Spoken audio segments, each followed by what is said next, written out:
The moment it happened, I didn't know what to feel. My heart raced with anger and disbelief, while something cold settled in the pit of my stomach. It was one of those days that felt like the universe was telling me I had no control over my life, no say in what happened next. The day had started like any other. I woke up early, as I always did, to the familiar sounds of Lagos stirring to life outside my window. The honking of taxis, the chatter of people in the streets, and the distant hum of traffic were all part of my world. My husband, Chijioke, was still sleeping soundly beside me, his arm draped across my side, his breath slow and steady. We'd been married for 10 years. I knew him, his moods, his habits, his laughter, even his silence. But today, something felt different. Chijioke had been distant for the past few weeks, and I had started to notice the little things. The way he'd come home late, the unexplained calls he'd take in the bathroom, the new cologne on his shirt that wasn't his usual scent. But I couldn't put my finger on it. I didn't want to think the worst. I kept pushing it aside, hoping it was just stress from his business or the pressure of life in Lagos. But deep down, I knew something was wrong. It all came to a head that afternoon. I had decided to surprise him by coming to his office.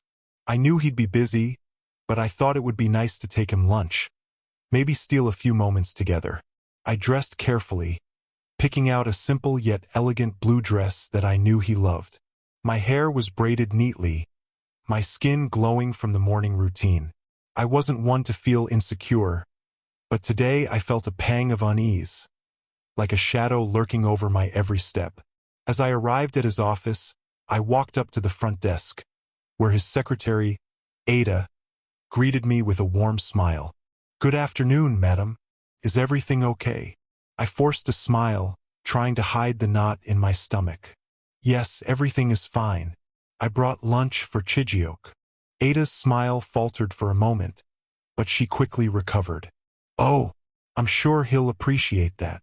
She gestured toward the office, and I nodded, heading in that direction. As I walked toward his office door, I overheard Chijioke's voice. At first, I thought I was imagining things. After all, I had no reason to believe he was doing anything wrong. But as I stepped closer, I could hear clearly what he was saying. "Baby, I can't wait to see you tonight. Just make sure you're not wearing anything too fancy. I want you to look just right for me." My world stopped. I froze just outside his door, my hand trembling as I gripped the handle. I wanted to burst through the door and confront him then and there, but something told me to wait. I needed to know more. I pressed my ear against the door, my breath shallow. There was silence for a moment, and then I heard a woman's voice. "Chijioke, don't worry. I'll be there. You'll get what you need." A sick feeling washed over me. I knew that voice. I didn't have to guess. It was Tamara, the woman I had met at a charity event a few months ago. The woman who had looked at my husband a little too long, smiled a little too warmly. The woman who always seemed to be around when he was too busy for me. Chijioke was having an affair. I didn't know how to process this. The anger, the hurt, and the betrayal all hit me at once, making my knees weak. I could feel my heart pounding in my chest, the reality of it sinking in like a heavy stone. Without thinking, I swung open the door. There he was, sitting at his desk, phone pressed to his ear. And there she was, standing by the window, her back to me, her hands on her hips.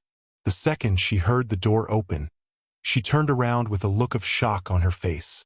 Chijioke, too, looked up, his expression changing from surprise to panic. "What is this?" I demanded, my voice shaking with a mixture of fury and disbelief. "What's going on here, Chijioke?" he stammered, his face going pale. I can explain." Tamara, ever the bold one, stepped forward with a sly grin on her face. "Explain? What's there to explain, babe? We've been having fun while your wife plays the dutiful homemaker." The words hit me like a slap. Fun. She called it fun. I could feel my breath catching in my throat. How could he do this to me? How could he disrespect me like this, in front of someone who had no shame, no respect? Chijioke stood up quickly, his chair scraping against the floor. "Please just let me explain," he said again, his voice weak. But I wasn't listening anymore. I turned to Tamara, eyes blazing. "You think you can just waltz into my marriage and take what's mine? You think you can have him because he's been lying to me? Think again." I grabbed the first thing I could find, his glass paperweight, and hurled it across the room. It shattered against the wall, and Tamara flinched. "That's enough," Chijioke shouted, trying to reach for me. But I stepped back, my eyes never leaving his face. "How long?" I demanded, my voice barely above a whisper. He didn't answer, and that's when I knew. I knew right then that this wasn't just about infidelity anymore. This was about power, control, and I wasn't going to let him walk all over me anymore. As I turned to leave, a strange feeling crept over me. I didn't know it at the time, but this was just the beginning of something much bigger. And now I had a choice to make. What would I do next? Welcome to Stories by Anif. Thank you so much for your incredible support. Your likes, comments, and shares mean the world to us. Before we dive into today's heart-wrenching story, please subscribe to this channel and turn on notifications for more gripping stories like this. Drop a comment below and let us know where you're watching from. Are you tuning in from Lagos, New York, London, or somewhere else? We love connecting with our global family. I didn't sleep that night. How could I? Every time I closed my eyes, I saw Chijioke's face, his eyes pleading for forgiveness, but it was all just a mask. That was the moment I realized I didn't know the man I had spent the last 10 years of my life with. All those years of laughter, love, and promises now felt like an illusion.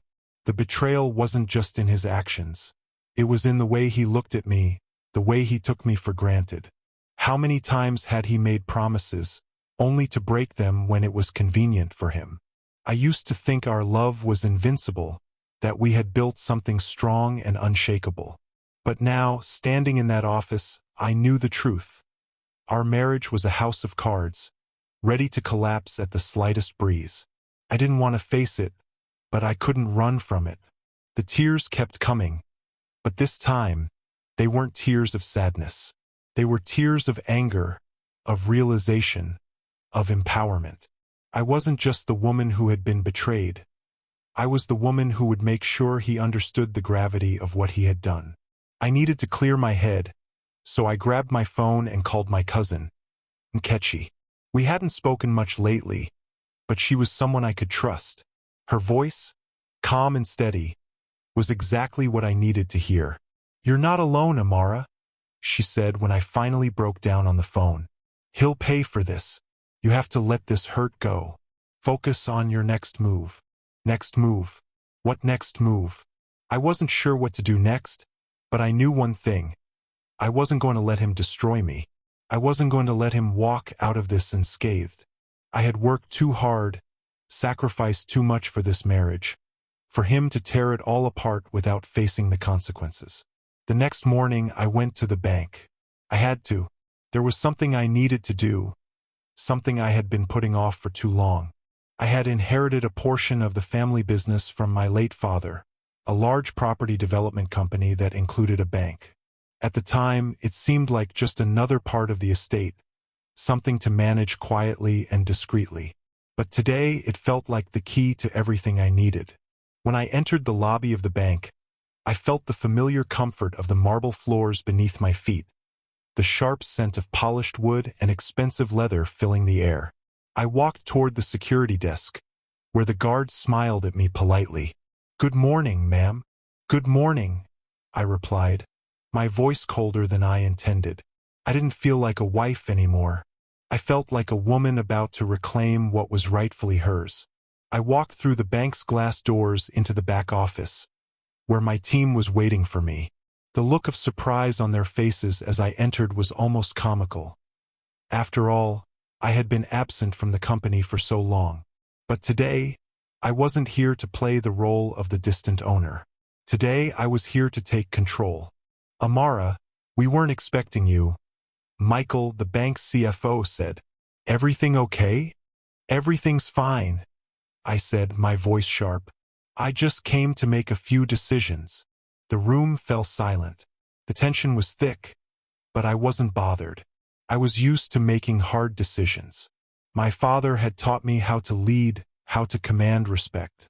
I pulled up the bank's latest financial report, my fingers scrolling through the numbers with ease. Then I froze. There it was, Chijioke's name, sitting on the board of directors as a silent partner. I stared at the document for a long time, my mind racing. How had he gotten involved without my knowledge? How had he managed to hide this from me for so long? Michael noticed the shift in my demeanor and leaned forward. Is everything okay, ma'am? You look a little pale. I didn't answer him immediately. My mind was running 100 miles per minute. But then I knew exactly what I had to do. I wasn't just going to confront him. I was going to ruin him. I wasn't going to let him get away with the lies and the manipulation. The tables had turned. Now I was the one in control. You can go ahead and make the announcement, I told Michael, my voice steady but filled with an unspoken fury. Chijioke is no longer part of the board. I'm taking over. What do you mean? He asked, his face a mixture of confusion and concern. I mean, I'm exercising my full rights as the primary shareholder of this bank. He's out. There was no hesitation in my voice. No doubt. Chijioke had played his game, and now it was my turn. As I turned to leave, I couldn't help but feel a small glimmer of satisfaction. I was done being the woman who sat quietly in the background, the one who was always forgiving, always understanding. It was time for him to understand what it meant to betray me. But as I stepped into the elevator and the doors closed behind me, a new thought crossed my mind. Something darker. Something that made my blood run cold. I hadn't just taken his place at the bank. I had taken his power. I didn't expect things to move so quickly. I thought it would take a few weeks, maybe months, for the full weight of my actions to sink in. But Chijioke found out the next day. I was sitting at my kitchen table, trying to focus on the paperwork in front of me, when my phone buzzed. The name that appeared on the screen made my heart skip a beat. Chijioke. I didn't want to answer, not yet. But there was no denying that I needed to hear what he had to say. He was going to beg. I knew it. He was going to apologize, say all the right things, and hope that I would take him back. But I wasn't that woman anymore. I picked up the phone and answered, my voice cold. Yes. Amara, what did you do? His voice was shaky, filled with panic. You can't just take me off the board like that. You have no right. No right. I interrupted, my anger flaring again. You have no right to lie to me, Chijioke. You have no right to betray me and think I'd just sit by and let it happen. You think I wouldn't find out? You think I wouldn't see what you were doing behind my back? He fell silent for a moment. Then I heard him mutter something under his breath. I never wanted you to know. I never wanted to hurt you like this. Hurt me? I couldn't believe what I was hearing.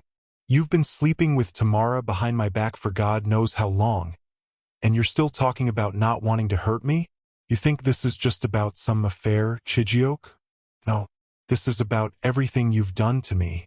This is about the years I spent trusting you, thinking I was building something real.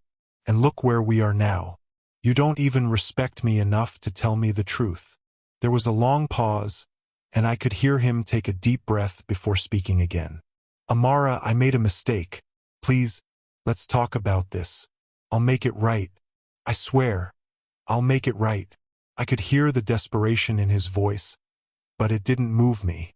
I had already made my decision. I wasn't going to be his doormat anymore. I wasn't going to let him think that this could be swept under the rug. I don't need you to make it right, Chijioke. You've already shown me who you are. And now, I'm going to show you who I am. He was silent again, probably trying to process what I had just said. But I wasn't done. I wasn't going to let this moment slip away without him feeling the weight of it all. I'm going to make sure everyone knows what you've done. I'll take this public if I have to. The bank will sever all ties with you. You'll be left with nothing. And when the world sees you for what you really are, Don't come crawling back to me. His voice cracked. Amara, please, you don't understand. I never meant for this to happen. Don't, I snapped. Don't try to play the victim now. You had your chance and you wasted it. This is no longer about us. It's about me reclaiming my life. I hung up the phone before he could say anything else, my heart still racing, but this time with a strange sense of relief. For the first time in days, I felt like I had control. This was no longer about the pain he caused me. It was about showing him the consequences of his actions. The next day, the fallout began. I made sure the news spread fast. I called a meeting with the bank's leadership team and informed them of Chijioke's involvement with Tamara and the betrayal that had cost him his position. I didn't hold back. I gave them every detail, every moment of the last few weeks that had led to this point. By the end of the day, Chijioke's name was off every official document, and he was no longer welcome in the meetings or any decision-making processes. He tried to fight it, of course, but the board was on my side. They didn't want to be associated with a man whose actions could put the bank's reputation at risk. It wasn't just the bank that felt the tremors of my actions. Word spread through our circle of friends and family like wildfire. Our mutual acquaintances reached out to me, asking if it was true. Some of them even tried to call Chijioke, but I made it clear to everyone that I was done explaining myself. And Chijioke? He was left scrambling, trying to save face while he watched his carefully constructed world crumble. The man who had always been in control, the man who had always held the power, was now powerless. But I wasn't finished yet. This was only the beginning. I still hadn't decided how far I was willing to go, but I knew one thing. I wasn't going to let him ruin me. Not anymore. As the days passed, I began to feel more and more like myself again. The weight of his betrayal, though heavy, no longer felt like it was suffocating me.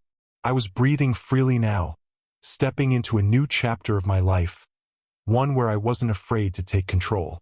But just when I thought things were settling down, Chijioke showed up at my door. He was standing there, his clothes rumpled, his eyes wide with panic. Amara, please, you have to listen to me. I've lost everything. You don't know what this is doing to me. I looked at him, and for a brief moment, I almost felt sorry for him. But then I remembered everything he had done. Every lie, every betrayal. And just like that, the pity was gone. Go home, Chijioke, I said, my voice calm but firm. It's over. And with that, I closed the door behind me. But as I stood there, staring at the locked door, I realized something. I had taken back control, but there was one last thing I needed to do. One last piece of the puzzle I had to solve. Chijioke was about to learn that there were consequences to betraying me. Real consequences. I wasn't prepared for the storm that was coming. When Chijioke showed up at my door, I thought it would be the final chapter in this saga. I thought I'd finally be able to shut him out of my life completely. But that day, I learned something about revenge. It doesn't always come in the way you expect. After I shut the door in his face, I felt a strange sense of satisfaction. I stood there, listening to the sound of his car pulling away, and for the first time in weeks, I allowed myself a deep breath. I had done it. I had taken control back. He no longer had any power over me. The man who thought he could walk all over me had been put in his place. But even as I closed the door, I knew it wasn't over. This wasn't going to be the end of it. He wouldn't just walk away quietly. Chijioke was too proud, too determined to save face. And I knew that, sooner or later, he'd come up with some way to retaliate. I wasn't wrong. The very next day, I received a letter from his lawyer. The words jumped off the page, each one more threatening than the last. He was demanding a huge portion of the bank's assets. His lawyer claimed that I had violated some obscure clause in the marriage contract, and they were prepared to go to court. Couldn't believe it. After everything, after he had cheated and betrayed me, he still had the audacity to try and take what was mine. To think that he thought he could intimidate me into backing down. I laughed out loud as I read through the letter. There it was, the same old manipulation. the same attempt to control me that he had always used. I was no longer the naive woman who would fall for his charm and promises.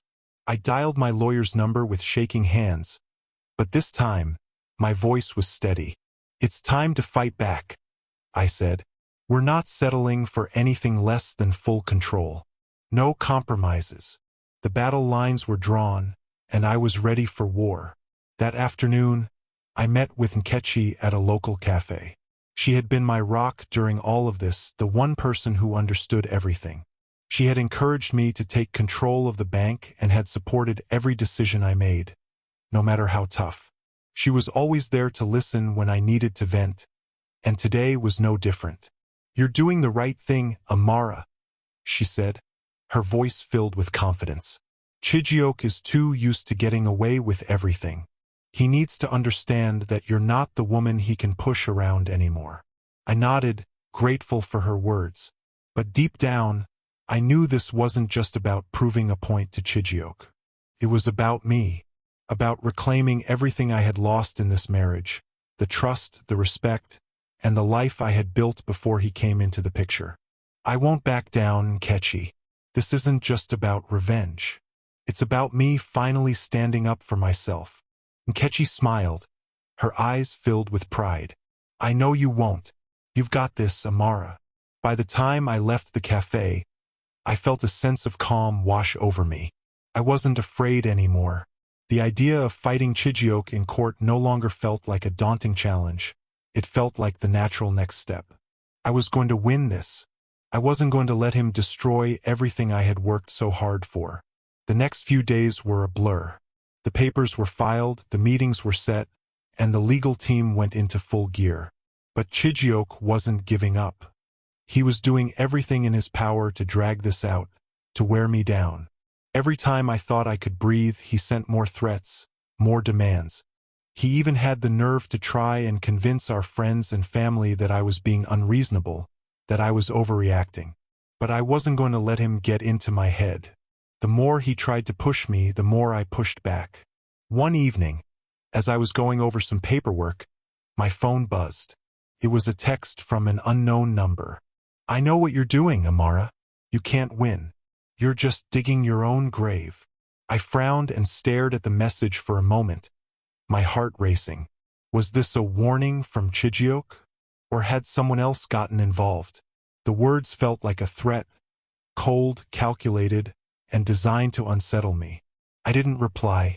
Instead, I saved the message and went about my evening, trying to ignore the creeping feeling that something was off. Chijioke was getting desperate, I could tell. He had started playing dirty, trying to scare me into backing down. But I was beyond that now. A few days later, I received an invitation to a mediation meeting. It was clear that Chijioke was looking for a way to settle this outside of court. He was offering me a large sum of money, an amount that seemed more than generous. But I wasn't fooled.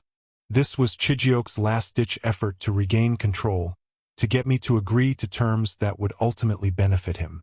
The money wasn't the point. The point was that I wasn't going to let him buy me off.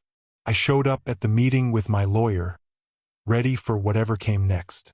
Chijioke was already seated at the table, his face a mask of frustration. He didn't expect me to walk in with the confidence I had. He didn't expect me to be prepared for battle. "Amara," he started, his voice dripping with fake calm. "We don't have to go through all this. We can settle this like adults." I stared at him, feeling my anger rising. "No, Chijioke. You're the one who decided this wasn't going to be settled like adults. You had your chance. You blew it." He looked taken aback, but I could see the flicker of fear in his eyes. He knew he had lost. He knew this wasn't going to end the way he thought it would. And in that moment, I knew I had him right where I wanted him. I'd never seen Chijioke look so defeated. The man who had once controlled every room he walked into, who had always been the one calling the shots, was now sitting across from me, his posture slumped, his gaze avoiding mine. It was strange, almost surreal, to see him like this, broken, vulnerable, completely powerless.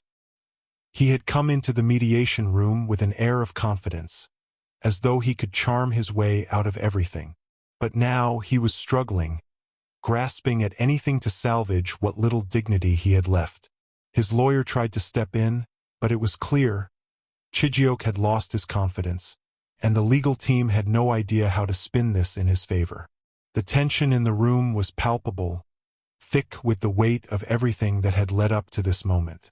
The mediator, a quiet woman with a no-nonsense attitude, had been trying to keep things calm, but it was obvious that Chijioke wasn't here to negotiate. He was here to intimidate. He still thought he could scare me into submission. He had underestimated me.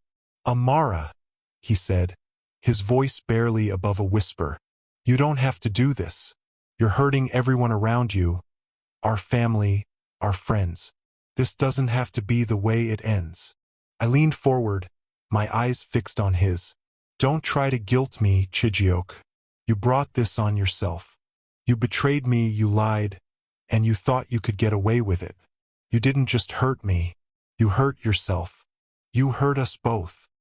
His hands shook slightly as he gripped the edge of the table, trying to maintain his composure. "You're making a mistake. You're not thinking clearly. We can fix this together. I can make it right. We can get past this." I shook my head slowly, not once breaking eye contact. "No, Chijioke. This is where it ends. You've burned all the bridges. You've used up every chance. I won't let you manipulate me anymore." His face turned red with frustration. "This isn't you, Amara. You've always been understanding, always been kind. I don't know why you're doing this." The words stung, but they also gave me clarity. He still didn't get it. He still thought I was the same woman who had overlooked his lies for years, the same woman who had always put up with his selfishness. But I wasn't that woman anymore. I had learned my worth, and now I was done fighting for a marriage that never truly existed. I looked at the mediator who had been watching us closely. "I think it's clear where I stand," I said. "Chijioke needs to understand that this isn't just about money. It's not just about control. It's about trust." And he burned that trust. The mediator nodded slowly, then glanced at Chijioke's lawyer. "It seems we're at an impasse here. Amara is within her rights, and it's clear that Chijioke's actions have led to the breakdown of this relationship. We'll need to go to court if you're unwilling to settle." The words hit Chijioke like a slap. His eyes widened, and for the first time since this whole ordeal began, I saw genuine fear in them. His lawyer leaned over and whispered something to him, but I wasn't paying attention. I was too focused on the man who had hurt me, the man who had taken everything for granted, now squirming in his seat as the consequences of his actions began to sink in. "You're making a huge mistake," Chijioke muttered, but his voice had lost its earlier confidence. It was filled with desperation now, and it made my resolve even stronger. "No, Chijioke," I replied calmly. "The mistake was yours from the start. I'm just finishing what you started." And with that, I stood up and walked out of the room, my head held high, my heart racing not with fear, but with the thrill of finally taking control. The following weeks felt like a whirlwind. Court dates were set, lawyers on both sides prepared their cases, and all the while, Chijioke tried to stall the inevitable. But nothing he did could change the truth. He had betrayed me, and now he had to face the consequences. I spent the time focusing on what mattered most: my children, my business, and my peace of mind. I could feel the weight lifting from my shoulders, each day growing lighter as I realized just how much strength I had within me. I had always put others first, Chijioke, our family, our friends, but now I was putting myself first. Then, one day, I received an unexpected call from one of Chijioke's old business associates, a man I hadn't spoken to in years. "Amara." The voice on the other end of the line was low, almost conspiratorial. "I don't know how to tell you this, but there's something you need to know. Chijioke has been hiding something from you. Something big." My pulse quickened. "What are you talking about?" "There's more to his business dealings than you know. I don't have all the details, but I know he's been involved in some shady investments. If you go to court, this could get uglier than you think. You should be prepared. I didn't know what to say. A part of me wanted to hang up, to walk away from all of it. But another part of me knew that I couldn't. This wasn't just about our marriage anymore. It was about everything he had hidden from me. The next day, I hired a private investigator. It didn't take long for them to uncover the truth.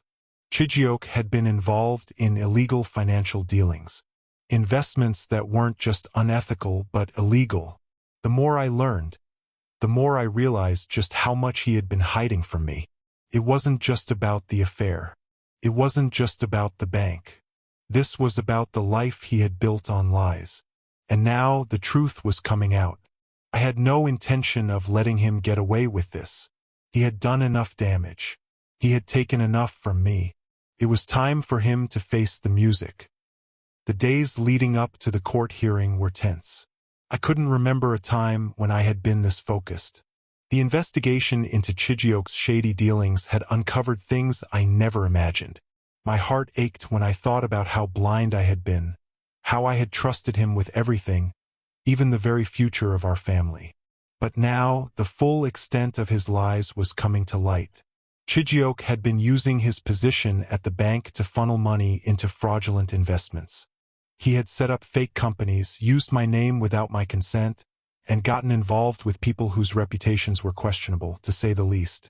It was a web of deceit so intricate that it seemed impossible to untangle. But I was determined to see it through. I wasn't just fighting for my pride anymore. I was fighting for justice. On the morning of the hearing, I sat in my lawyer's office, going over the evidence one last time. The thick stack of documents on the table told the story of his betrayal, each page more damning than the last. I felt a strange calm wash over me. I wasn't nervous. This was my fight and I was going to win. Nkechi had been with me through all of this, offering support when I needed it most. She was there now, sitting across from me, her expression determined. "Are you ready for this?" she asked, her voice steady but filled with concern. I nodded, my eyes fixed on the papers in front of me. "I have to be. He needs to face the consequences. You're not just fighting for yourself, Amara. You're showing everyone that no one, gets away with betraying you. And that includes Chijioke." Her words hit home. This wasn't just about our marriage anymore. It was about showing him that his actions had consequences, that I would no longer be the woman he could walk all over. I had learned that lesson the hard way, but now, I was ready to make him pay for every lie, every betrayal, and every moment he took from me.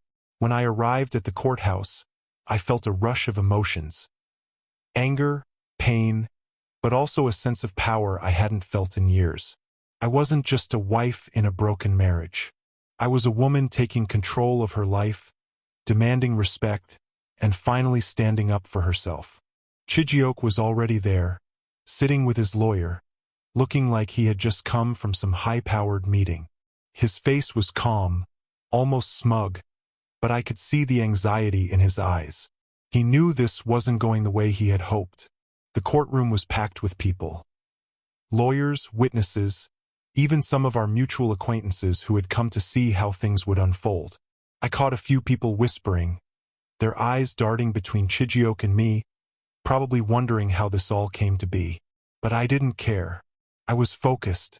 The trial began, and for hours we went back and forth. Each side presenting its case, each lawyer trying to outmaneuver the other. But with each passing moment, the truth became clearer. The evidence against Chijioke was undeniable. From the financial records to the testimonies of those he had deceived, it was all there. He couldn't hide from the truth anymore. But Chijioke, true to his nature, wasn't going down without a fight. He took the stand and tried to justify his actions, claiming that everything had been a mistake. "I never intended to hurt Amara," he said, his voice shaky but full of fake sincerity. "It was all a misunderstanding. The investments were for the future of our family." I almost laughed out loud. A misunderstanding? After everything he had done? But I stayed quiet, my anger bubbling just beneath the surface. He was still trying to manipulate me, still trying to play the victim. When it was my turn to take the stand, I knew this was my moment. I had prepared myself for this. I had spent days going over what I would say, making sure I didn't leave any room for sympathy. This wasn't a time for emotions or forgiveness. This was my time to tell the truth. I looked out at the room full of people, and then I turned my gaze to Chijiok. I trusted him, I said, my voice steady. I trusted him with everything. Our family, our home, my life. But what he did, what he's done, has destroyed all of that. He's lied, he's manipulated, and he's stolen from me. And not just from me, but from our children, from everyone who trusted him. I paused for a moment, letting the words sink in. I wasn't looking for sympathy. I wasn't looking for anyone to feel sorry for me. I was simply telling the truth that had been buried for so long, the truth that Chijiok had tried to keep hidden. I am not here to play his game anymore, I continued. I'm here to take control back, to show him that his actions have consequences. This is not just about money or a failed marriage. This is about standing up for myself, for my family, and for everyone who has been hurt by his deceit. I could see Chijiok flinch at my words. For a moment, his arrogance cracked, and I knew he realized that he had underestimated me. He thought he could get away with everything, but he hadn't counted on my strength. The final moments of the trial felt like a blur. The judge deliberated, and then the verdict was delivered. Chijiok had been found guilty. The financial dealings, the lies, the betrayal. It was all there, and he couldn't escape it. The judge ordered the immediate dissolution of his business dealings and demanded that he pay restitution for the damage he had caused. His name was removed from every official document, and he was barred from any future dealings with the bank. As the gavel struck, I felt a sense of finality. The battle was over and I had won. But more than that, I felt free. Free from the lies, free from the hurt, and free from the man who had tried to control my life for so long. I had taken my power back, and I was ready to move on. When I left the courthouse, I felt lighter than I had in years. I had won the battle, but it wasn't just about the legal victory. It was about reclaiming my life. And now the future was mine to shape. Chijiok might have lost everything, but I hadn't just survived his betrayal. I had thrived. And that was the sweetest victory of all. The days after the trial felt like a blur. I had won. Chijiok had lost everything. And yet, there was a strange emptiness that I couldn't quite shake. The legal victory, while sweet, didn't erase the years of hurt, the betrayal, or the love I had once believed in. But it did something else. It gave me something I hadn't had in years. Peace. I was sitting on my balcony one evening, watching the sunset over the Lagos skyline, when I felt a sense of calm settle over me. The chaos was finally behind me. Chijiok's lies were exposed. His manipulations had come to light. The world now saw him for who he truly was. But what about me? What did this mean for my future? I didn't have the answers, but I knew one thing for sure. I was going to build something new. This was my second chance. My life wasn't defined by Chijiok's betrayal anymore. It wasn't defined by the pain of the past. It was mine to shape, mine to create. Kechi was by my side through it all. She had been my rock, and now she was encouraging me to take the next step. You fought for yourself, Amara. Now it's time to fight for your future, she said, a smile playing at the corners of her lips. You have everything you need to succeed. Don't let this be the end of your story. I nodded, but something inside me still felt unsure. Yes, I had taken control, but starting over after everything that had happened seemed impossible. The thought of trusting again, of opening myself up to the possibility of love, felt like a distant dream. But maybe that's what I needed, the courage to move on, to heal, to trust in my own strength. That night, after everyone had gone to bed, I sat in my living room and stared at the empty space around me. For so long, I had been waiting for Chijiok to change. for him to come back and make things right. But he never did. And now, I understood something that had taken me years to realize. No one could fix my life but me. I wasn't going to wait for someone else to validate my worth. I was going to rebuild. Not just my career, not just my finances, but my sense of self. I needed to remember who I was before Chijioke. The woman I used to be, the woman I had almost forgotten. A few days later, I took the first step. I went back to the bank, the place that had once been a symbol of my marriage. Walking through those doors felt strange at first, but the more I walked through the familiar halls, the more I realized just how far I had come. I wasn't there as Chijioke's wife anymore. I was there as the woman who had reclaimed her power. "Good morning, ma'am." One of the bank employees greeted me as I walked in, her smile wide and genuine. "Good morning," I replied, my voice steady. I was still getting used to this new version of myself, but the more I spoke, the more I felt confident. I headed to the office where I had spent so much time before, my heart pounding in anticipation. This was where I had built my life with Chijioke, but now it was mine. I sat down at the desk, staring at the files that had once been part of our shared dreams. But now they represented something different. My future.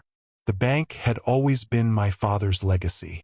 He had worked so hard to build it, and now it was mine to carry forward. And that was what I was going to do.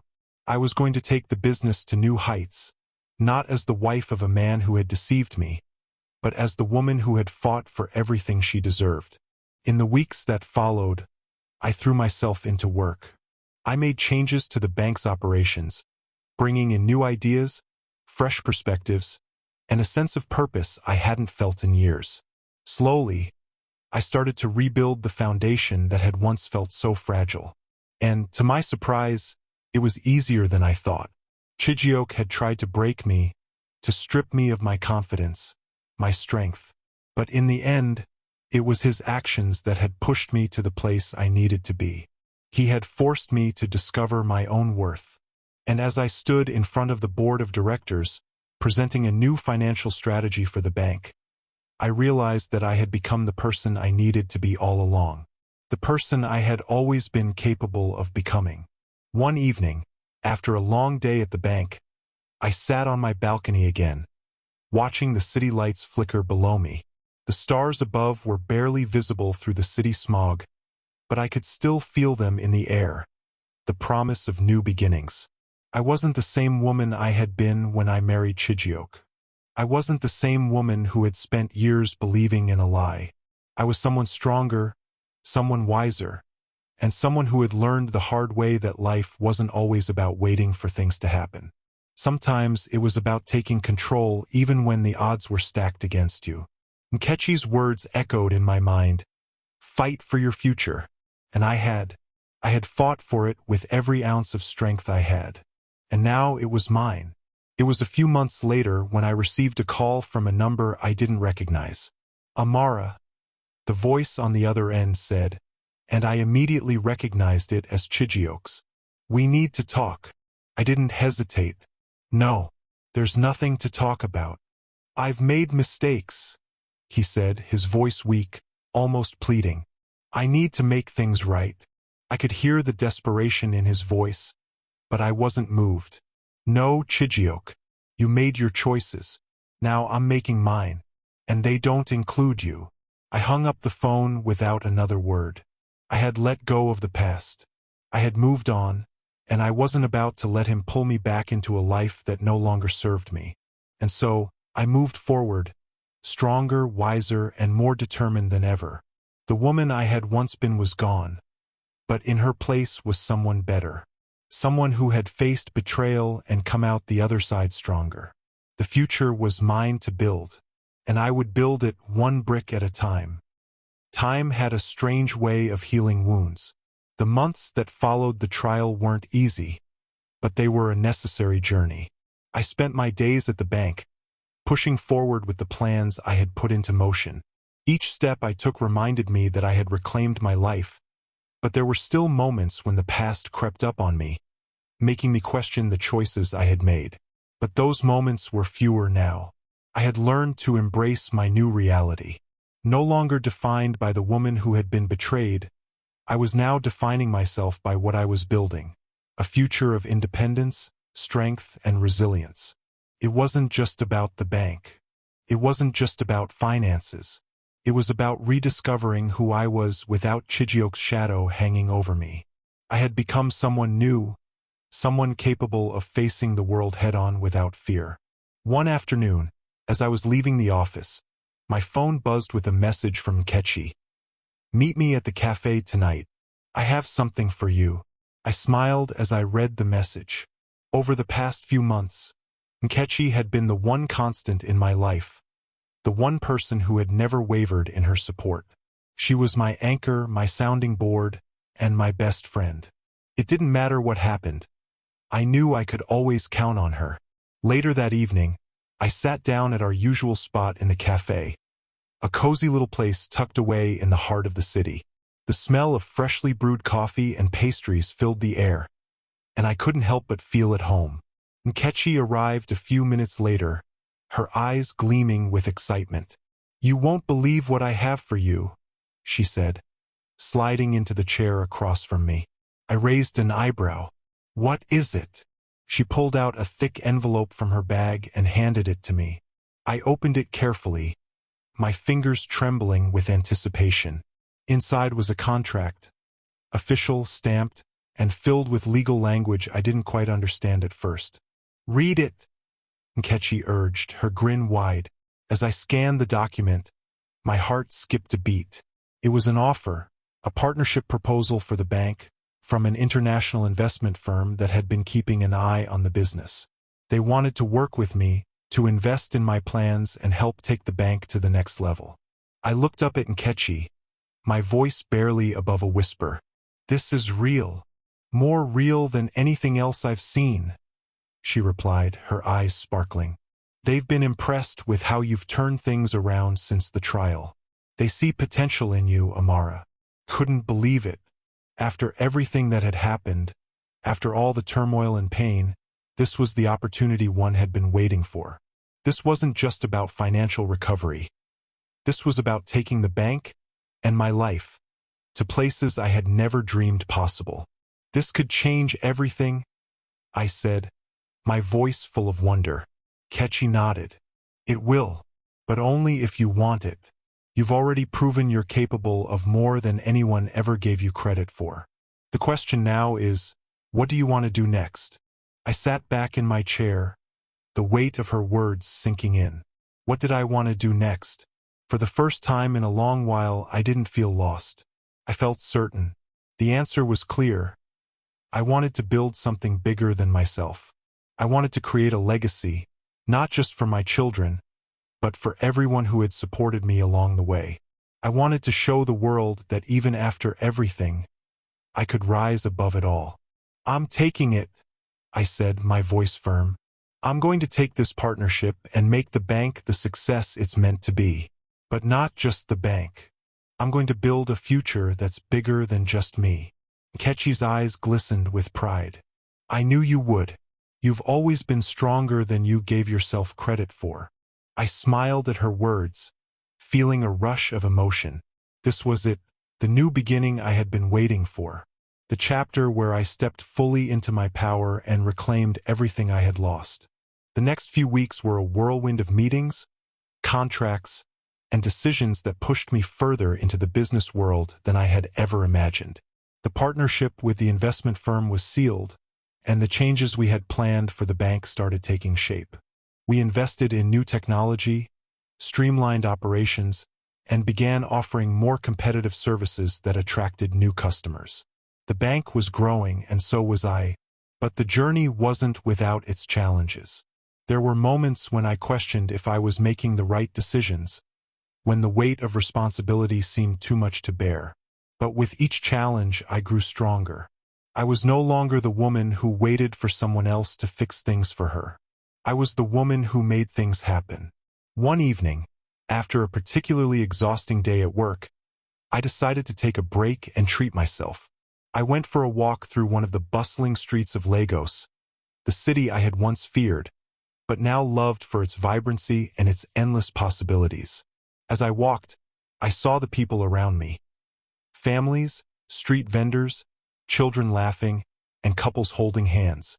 The world was alive with energy, and I couldn't help but feel a sense of belonging. This city had become my home, and I was finally beginning to feel like I was part of it again. I paused by a small cafe and sat down to sip on a drink, letting the cool evening air wash over me. My phone buzzed, and I glanced at it. A message from Kechi. "Dinner tomorrow? I'm taking you out to celebrate. You've earned it, Amara." I smiled, feeling a warmth spread through me. It wasn't just about the business or the bank. It was about the people in my life, those who had stuck by me, those who had lifted me up when I couldn't see a way forward. I texted back, "It's a date. You know I'll never turn down a celebration with you." The next day, as I sat across from Kechi at our favorite restaurant, I couldn't help but reflect on how far I had come. The woman who had once been betrayed, who had lost everything, was now sitting at the table as a business owner, a mother, and a woman in control of her life. I had rebuilt not just the bank, but my entire existence. And in that moment, I realized something important. I wasn't just surviving. I was thriving. As I looked out at the sunset, the city lights twinkling in the distance, I knew this was only the beginning. There were still mountains to climb, battles to fight, but now I had the strength to face whatever came my way. The future was mine to create, and I was ready for whatever came next. Life had a funny way of throwing curveballs, and just when I thought I had everything under control, the past came knocking at my door. It had been almost a year since the trial, and things at the bank were thriving. I had rebuilt not just my career but my confidence, my trust in myself, and my ability to navigate the world without Chijioke's shadow. But as the days went by, something unsettled me, a feeling that I couldn't shake. I was sitting at my desk one morning when a familiar name popped up on my phone screen. It was Tamara, the woman who had been at the center of my pain, the woman who had been so much a part of my betrayal. My pulse quickened as I stared at the name, wondering what she wanted after all this time. I hesitated for a moment before picking up the call. "Tamara," I said, trying to keep my voice steady, though the weight of my emotions was impossible to hide. "What is it?" Her voice, as cool and calculated as ever, came through the phone. "Amara, I know it's been a while, but I think it's time we talked." My heart raced. What could she possibly want to say to me? What could she offer that would make any difference? "I'm listening," I said, my voice sharp. I wasn't interested in rehashing old wounds, but a part of me was curious about what she had to say. "I need to be honest with you," Tamara continued. "Chijioke, he's not the man you think he is, and I think you need to know the truth about something." I felt a knot form in my stomach. "What are you talking about?" I asked, my voice trembling despite my efforts to stay composed. "I've been holding on to something that could change everything for you," she said. "I don't want to hurt you, Amara, but I think you need to hear this before you make any more decisions." I sat back in my chair, my mind racing. What was this about? What could she possibly say now that would change anything? "I'm not interested in your games, Tamara," I said, my tone colder. "What do you want from me?" There was a long pause before she finally spoke again, her voice quieter, almost reluctant. "Chijioke, he was involved in more than just the affair. There's something bigger going on, something that could affect not just him but you as well. I didn't know it at the time, but I do now, and I think you need to be prepared." I felt my heart stop for a moment. What was she saying? What more was there to uncover? "What are you talking about?" I demanded, panic rising in my chest. "Tell me everything. I can't explain it all right now, but trust me, Chijioke's mess goes deeper than you know," she said. "I don't want to be involved in any of it, but I think you need to find out the truth. For your own sake." She hung up before I could say anything more, leaving me with a million questions and a sick feeling in my stomach. I didn't know what to think. Could I trust her? Could I trust anything she said?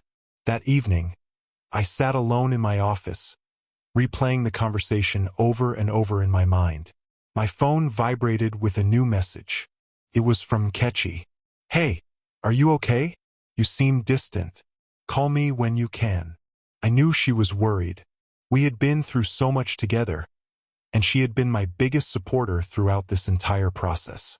I needed to talk to her, but I also needed answers, and I wasn't sure if I could find them alone.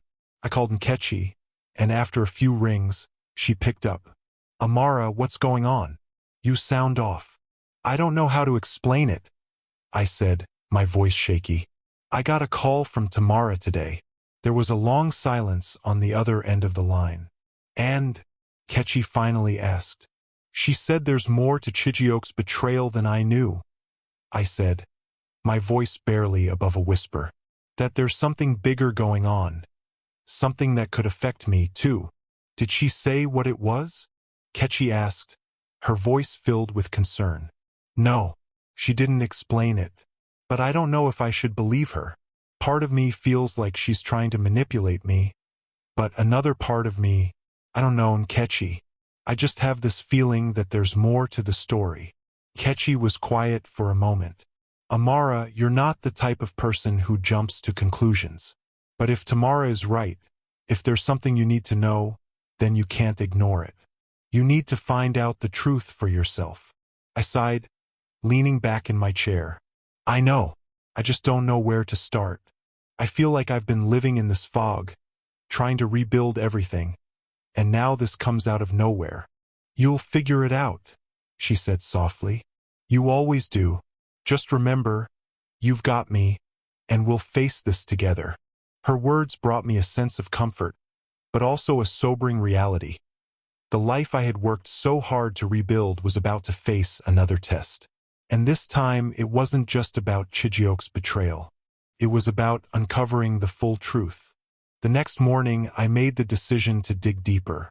I couldn't ignore Tamara's warning, no matter how much I wanted to. If there was something more to uncover, I needed to know what it was, before it became a problem I couldn't solve. I contacted my lawyer and asked for help in uncovering any additional business dealings or illegal activities that might have been linked to Chijioke. He agreed to look into it, but warned me that this could take time. As the days passed, I felt a growing sense of unease. What if this changed everything again? What if the truth was worse than I could imagine? But as I sat in my office one afternoon, waiting for the investigation to uncover whatever lay hidden beneath the surface, I realized something. No matter what I uncovered, I could handle it. I had already come so far. I had fought back when I was at my weakest, and I was stronger now than I had ever been. Whatever came next, I would face it head-on. The truth was coming, and I wasn't going to hide from it. Felt like time had slowed to a crawl. Every day, I waited for the call from my lawyer, wondering if the truth would finally be revealed.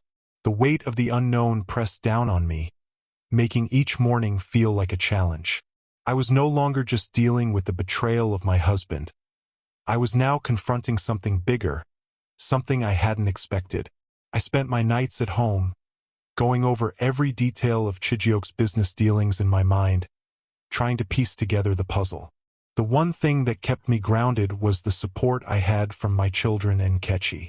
Their love and encouragement gave me the strength I needed to keep going. It was a rainy Tuesday morning when I got the call. My lawyer's voice was calm, but I could hear the tension in his words. "Amara, we've uncovered something. It's big, and it's not just about the bank or Chijioke's infidelity. There's something much more serious at play here." My heart stopped for a second, and I had to sit down to steady myself. I took a deep breath before speaking. "What is it?" I asked, my voice barely above a whisper. "It's about the investments Chijioke was involved in. We've traced some of the money, and it's linked to illegal activities, money laundering to be specific. There's a network of businesses and people that have been using the bank as a cover for these operations.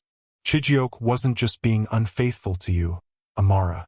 He was running a criminal enterprise." I felt like the ground had been ripped out from under me. I had always known that Chijioke wasn't entirely honest with me, but this was beyond anything I could have imagined. I had spent so many years believing in our life together, in the image we had built, and now everything was crashing down. "Are you sure about this?" I asked, my voice shaky. "How deep does this go?" "I'm certain. We've traced multiple transactions and connections to foreign accounts. It's a serious situation. Amara, this could be dangerous." The words hung in the air, heavy and foreboding. I had never imagined that Chijioke's lies went this far. My mind raced as I tried to process everything he had done. Not just to me, but to so many others. "I need to know everything," I said, my voice hardening with determination. "I can't let him get away with this." Over the next few days, I worked tirelessly with my lawyer and a team of investigators to uncover every detail of Chijioke's criminal activities. The more we uncovered, the more disgusted I became. He had used the bank as a front for illegal transactions, laundering money for powerful people who had no regard for the law. And I had been so blind to it all. The truth was ugly, and the more I learned, the more I realized just how much danger I was in. Chijioke had involved me in this mess, whether I knew it or not. The bank, my inheritance, had been used as a pawn in a much larger game. A game that I had no part in, but now I was tied to it. My thoughts were interrupted by a knock at my office door. I looked up to see Nkechi standing there, her face filled with concern. "Amara, what's going on? You've been looking pale lately," she said, stepping into the room and sitting across from me. I sighed and ran a hand through my hair. "I don't know what to say, Nkechi. Everything I thought I knew is falling apart. Chijioke wasn't just lying to me about the affair. He was running a criminal operation. Money laundering, illegal investments, all of it. The bank, my father's legacy, was being used as a cover." Nkechi's eyes widened with shock. "Oh my God, that's more than I ever imagined. But what are you going to do?" "I don't know," I said, feeling the weight of the decision on my shoulders. "I have to expose him, but I don't want to bring the bank down with him. This is bigger than just me, and I can't do this alone." "You don't have to," she said softly. "You've got me. You've got the people who care about you. We'll handle this together." Her words brought me comfort, but I still knew there was more to come. There would be risks, legal battles, and maybe even personal danger. But I had already come this far. I wasn't about to let Chijioke destroy everything without facing the consequences. The next week, I received a final report from the investigators. They had gathered enough evidence to implicate Chijioke in the illegal operations. The truth was out there now.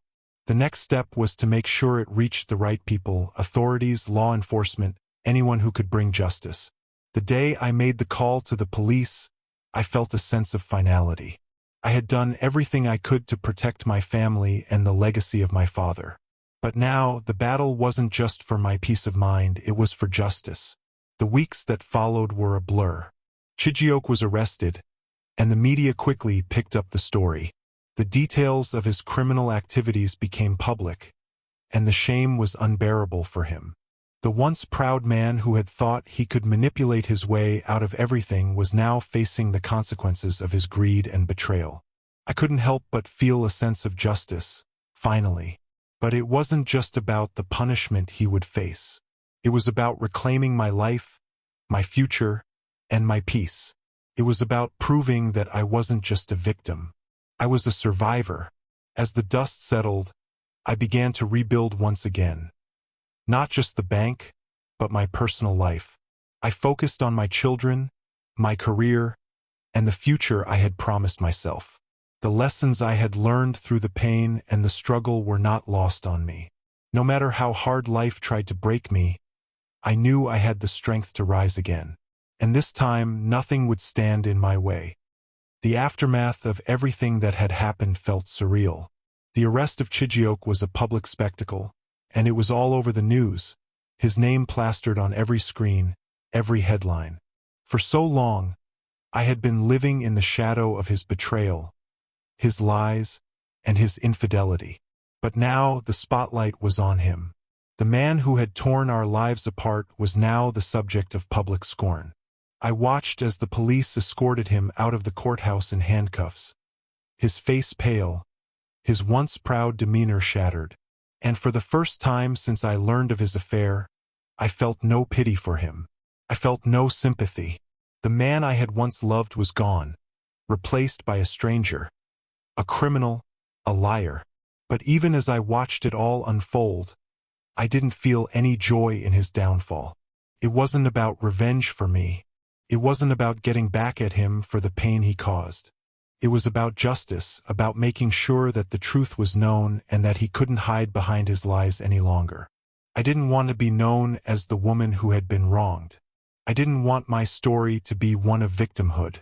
I had taken control of my life, rebuilt everything from the ground up, and now I was ready to move forward. The months after the trial felt like a new beginning. The bank continued to grow, and with the newfound partnership I had secured, we expanded our reach. We were making strides, and I was more confident than ever in my ability to lead. But it wasn't just about business success anymore. It was about reclaiming my own sense of self-worth. I spent more time with my children, focusing on their well-being and ensuring that they felt safe and loved.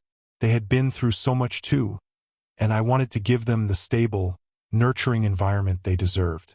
Nkechi continued to be my biggest support, and I was grateful for her unwavering friendship. She had been with me through everything: the betrayal, the trial, the rebuilding, and now, as I watched the foundation of my new life take shape, I knew I could count on her to be by my side no matter what. One afternoon, we met for lunch at our favorite cafe, the place where we had spent so many hours talking about everything and nothing. We sat by the window, watching the hustle and bustle of the city outside, and I couldn't help but feel a sense of peace. "You've come a long way, Amara," Nkechi said, her voice soft but filled with pride. "Look at what you've built." I smiled, taking a deep breath. "I've learned that I can't control everything. I can't change the past, but I can build the future I want. I can choose what happens next." She nodded, her eyes filled with understanding. "You're stronger than you think. You always have been." I looked out the window, my gaze following a group of children playing in the park across the street. Life had a funny way of teaching you lessons, often through the hardest times. But I had come through it all, stronger, wiser, and more determined than ever to live life on my own terms. As I walked back to my office that afternoon, something inside me shifted. I had spent so much time looking back, trying to make sense of everything that had happened. But now, I realized that it was time to look forward.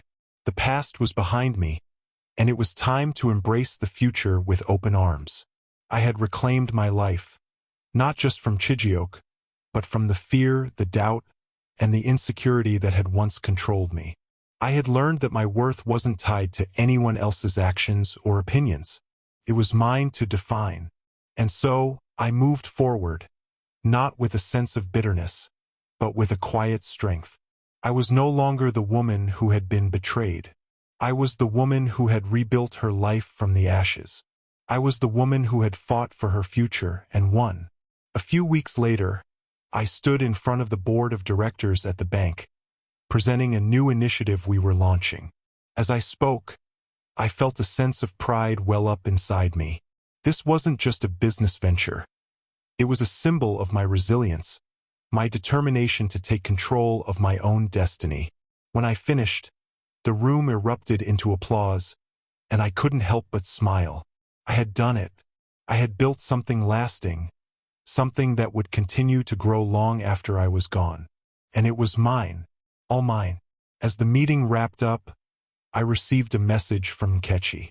It was short, but it filled me with a sense of contentment. "I'm proud of you, Amara. You've come so far." And I was proud of myself, because I knew that the woman sitting in that boardroom was not the same woman who had walked into that courthouse a year ago. She was stronger, wiser, and ready to face whatever came next. The years that followed were filled with success, both personal and professional. The bank continued to thrive, and I had built a life that I could be proud of. But more than that, I had built a life of peace.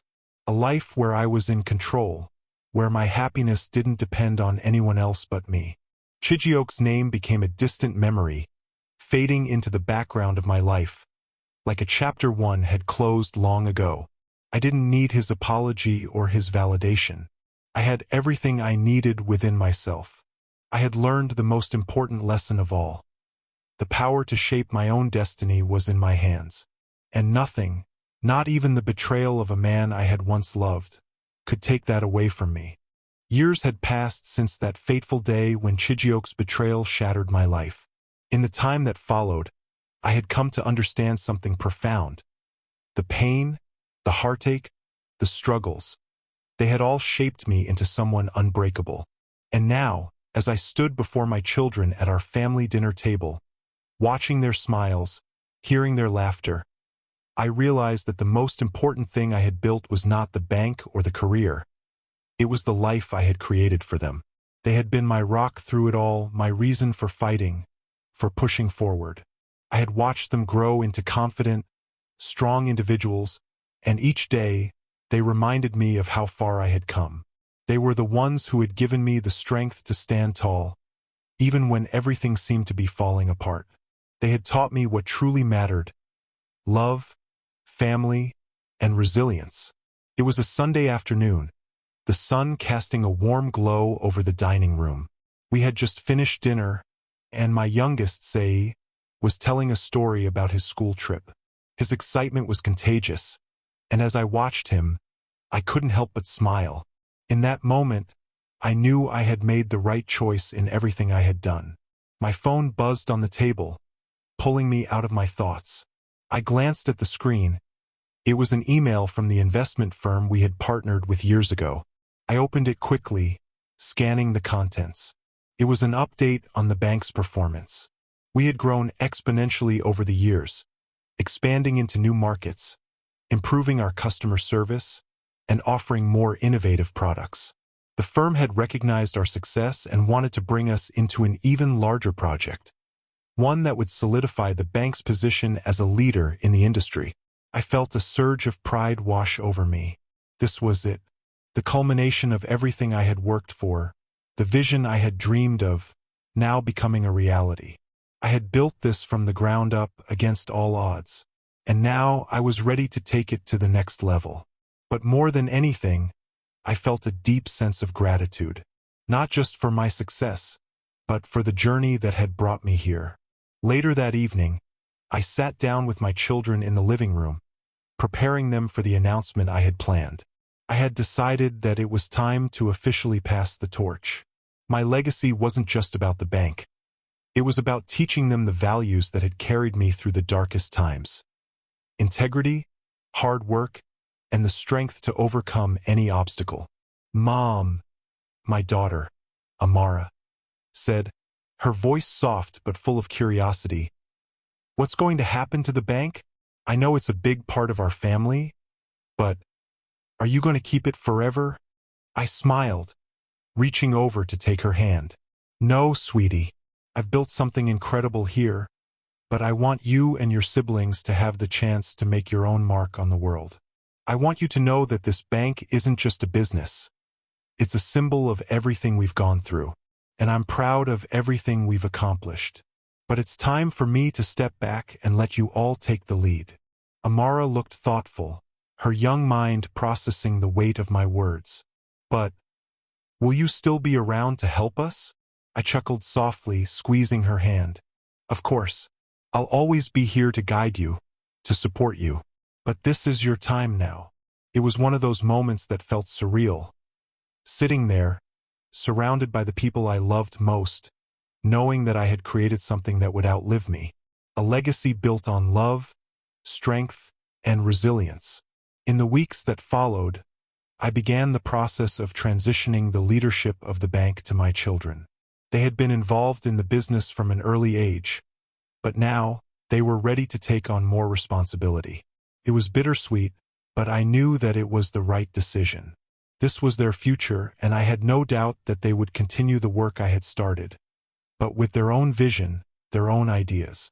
As I stepped back from the day-to-day operations, I focused more on my personal life, traveling, spending time with my loved ones, and enjoying the fruits of my labor.